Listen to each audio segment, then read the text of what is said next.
Situ व एडवा कार्यकर्ताओं ने सेक्टर 8 नोएडा कार्यालय पर धूमधाम से मनाया अंतर्राष्ट्रीय महिला दिवस। नोएडा सेक्टर 8 नोएडा पर आज जनवादी महिला समिति व सीटू कार्यकर्ताओं ने संयुक्त रूप से अंतर्राष्ट्रीय महिला दिवस बड़े ही धूमधाम के साथ मनाया।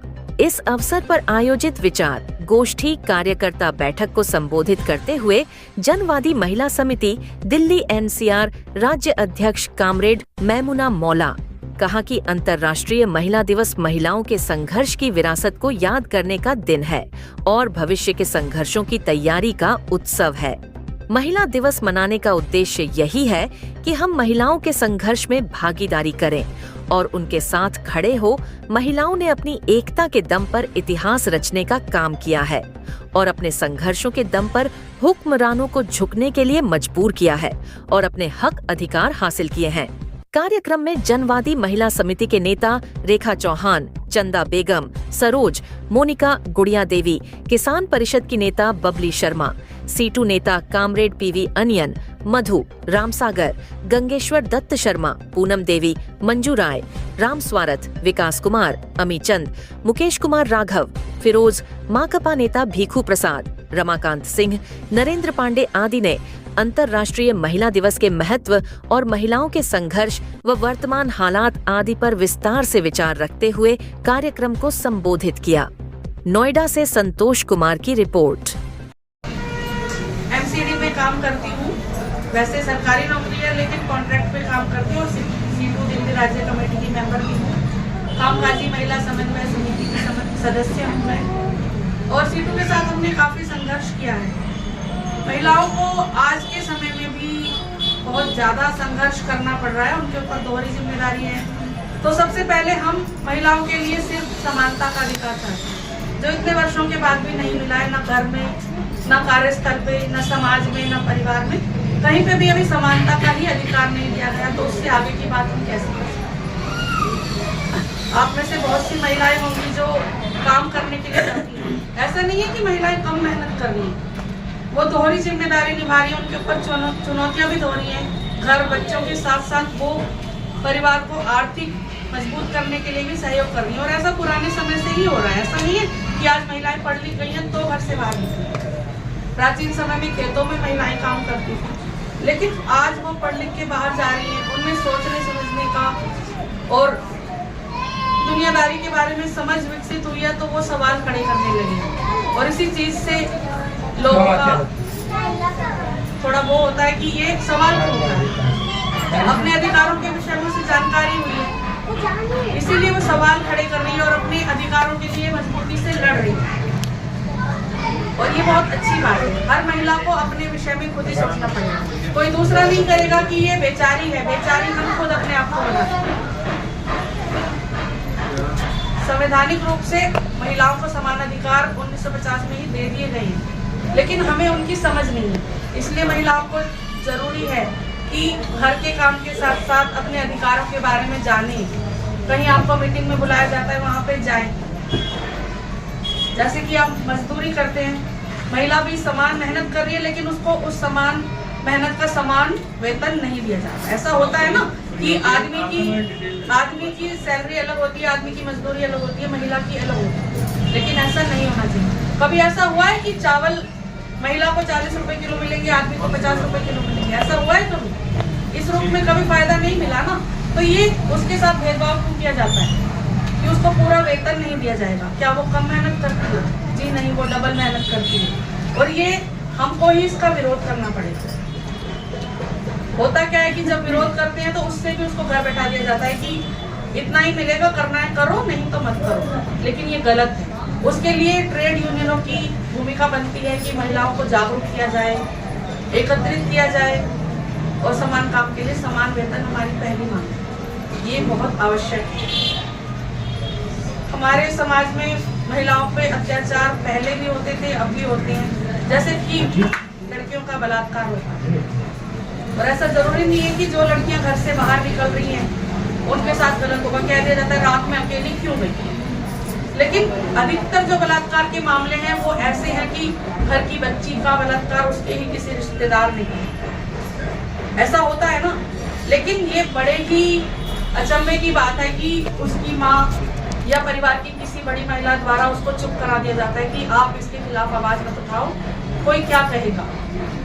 जो रिश्तेदार है वो भी अपना है, तो ये बेहद गलत है। आप इस तरह से जुर्म को बढ़ावा दे रहे हैं। अगर आप नहीं बोलोगे तो उसके साथ वर्षों तक वही होता रहेगा। ऐसा सुना होगा ना आपने कि किसी मामा ने, चाचा ने घर की ही बच्ची के साथ बलात्कार किया, सगे मामा ने किया। ये जुर्म है, लेकिन जब आप रिपोर्ट करोगे तभी तो उसको सजा मिलेगी ना।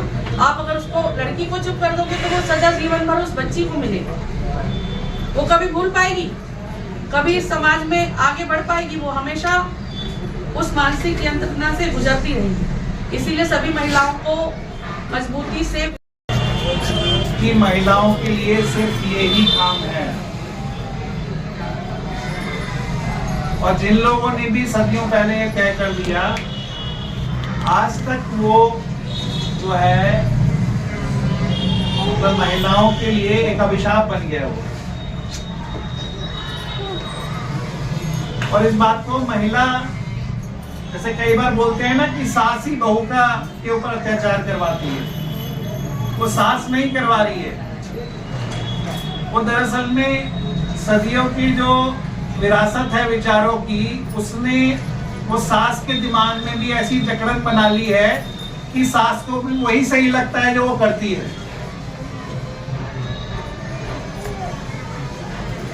जो समाज में देखती आई है उसको, उसने अपने घर में वो देखा होगा उसकी सास उसके साथ क्या करती होगी। तो आज जो सास है वो अपने एक्शंस को जस्टिफाई करती है कि भाई तुम्हारा जो दायरा है, तुम्हारा ये चार दीवारी का दायरा है, इसी के अंदर तुम्हें रहना है, इसी के अंदर सोचना है। इसकी अगर तुम लक्ष्मण रेखा लांघोगे तो फिर जो है, अगर पुरुष पिटाई भी कर दे सड़क पे ला करके तो वो भी जायज है, जब भी आपने प्रयास किया उस लक्ष्मण रेखा लांघने का।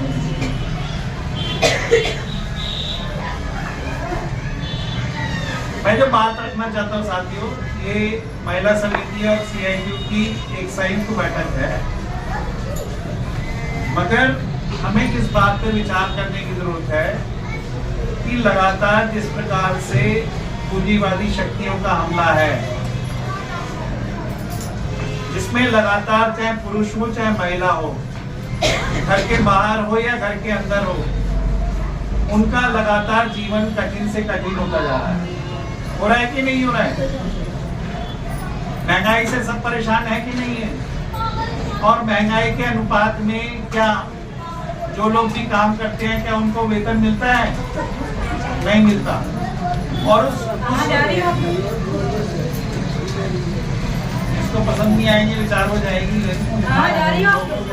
महिला दिवस मनाया जा रहा है, कल से ये सभी जगह चल रहा है। हम लोगों ने डिसाइड करा था कि हम 9 तारीख को मनाएंगे, और इसमें ये नहीं है कि कहा था कि पिछली बार महिलाएं कम थी।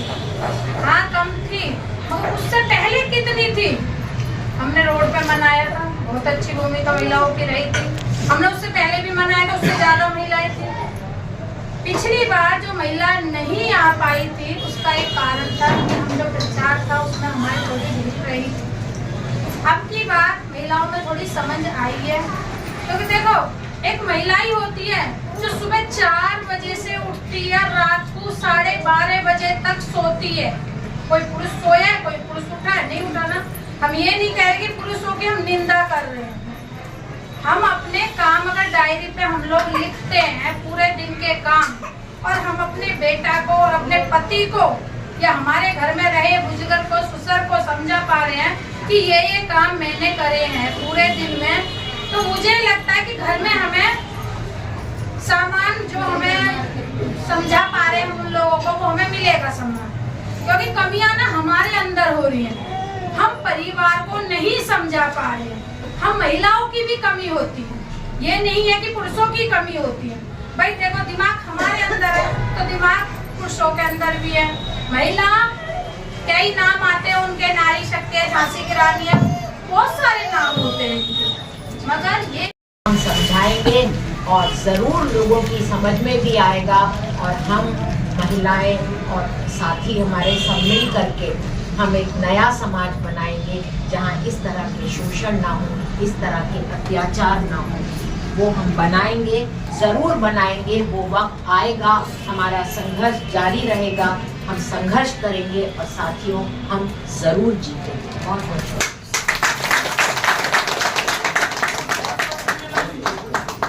बाकी अभी सारी बात निचोड़ तो निकल ही आया है कि हमें खतरा किससे है? हमें खतरा हिंदुओं से है, ना कि हमें मुसलमानों से खतरा है। और उन हिंदुओं से है जो मनुवादी विचारधारा के लोग हैं। सारे हिंदू नहीं, जो मनुवादी विचारधारा के हिंदू हैं, उनसे हमें खतरा है। जो आज आरएसएस के बंदे जो जीत के, और मुसलमान उन लोगों से भी खतरा है जो मौलवी इस टाइप के हैं, मतलब उन लोगों से भी। तो मतलब ऐसी विचारधारा से हमें खतरा है जो कि इस तरीके के संघर्षों में हमारे को मतलब हमारा साथ न देकर वो धर्म को आगे बढ़ाकर और धर्म की राजनीति करना चाहते हैं। कुल मिला के निचोड़ यही निकला है। तो हमें ऐसे लोगों से बचाव करना है। आप खुद सोचिए, कुत्ता है, अगर कुत्ते के आगे आप एक तरफ दूध रख दोगे, एक तरफ गोबर रख दोगे, तो वो किसको चुनेगा? दूध को चुनेगा ना। तो हम तो इंसान है ना, तो हम इंसान क्या ये देख नहीं सकते कि कौन से सरकारें क्या कर रही हैं, कौन सी सरकारें क्या कर रही हैं? क्या ये हमारा दिमाग नहीं है? अगर हम बिक रहे हैं 200-200 रुपए में या 500-500 रुपए में, तो किसकी गलती है? हमारी गलती है। तो हमको आवाज उठानी चाहिए इस बारे में। तो इसलिए साथियों, मेरा ये कहना है कि आज का जो हम 8 मार्च का दिन मना रहे हैं, ये संघर्ष का दिन है। ये ऐसा नहीं मना रहे हैं कि हमने डांस गाना किया और या फिर हमने वो की। हमको उन लोगों को याद करना चाहिए जिन्होंने हमको यहाँ तक लेके आए हैं, चाहे शिक्षा के माध्यम से लेके आए हैं, चाहे वो किसी भी तरीके से लेके आए हैं, लेकिन उन्होंने एक चेतना जागृत की, महिलाओं को आगे बढ़ाने की चेतना जागृत। आज महिलाएं कहाँ से कहाँ तक पहुंची है, लोग कितने पहुंची हैं, हमें और महिलाओं को आगे बढ़ाना है। इसी के साथ मैं अपनी क्या नाम बताया